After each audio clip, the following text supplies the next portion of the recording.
Sports Cabinet Secretary Ababu Namwamba has stamped the move by the Confederation of African Football to award Pamoja bid rights to host the 2027 Africa Cup of Nations as a major boost to the East Africa for the game of football to grow and develop for the sports in Africa. Speaking at Jomo Kenyatta International Airport on Thursday, Ababu termed the win as well-deserved, noting that the bid was the best on the table and will translate to a successful tournament. Here is more on the same.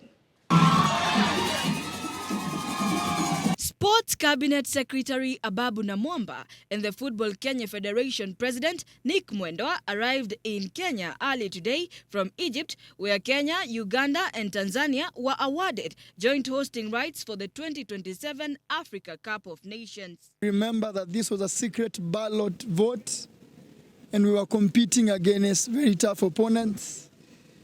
I am glad that finally we have this. We have 4 years to go. And I said, we will do this. I know many people, like the president said, didn't believe. Now the work begins, so thank you to everybody. Thank you to my colleagues that supported us. Thank you to Uganda and Tanzania on football, but most importantly, thank you for the investment and commitment that the government has made.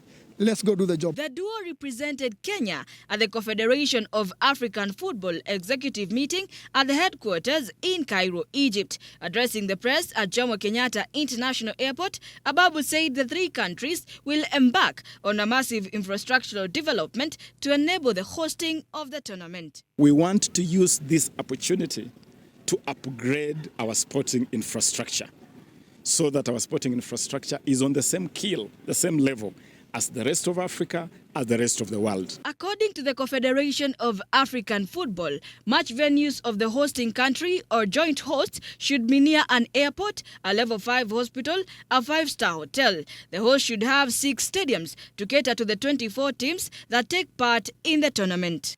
Kenya will be under pressure to nail it this time around, especially after losing the hosting rights for the 2018 Nations Championship due to a lack of standard facilities. The hosting of these tournaments is one way of developing football talent, developing football infrastructure, and growing a culture of being part of this great tradition of football at the highest level possible. And so, as we prepare to host this tournament, we expect a number of things. Number one, we expect that our three countries will build formidable teams. We don't want to just be counted among the numbers. We want to compete effectively for the trophy. And that means that the Harambee Stars, the Taifa Stars, the Uganda Cranes, our respective national teams must now be prepared in a way that we have never prepared them before. In the bid, Kenya fronted Moi Stadium, Kasarani and Nyayo Stadium as their main venues.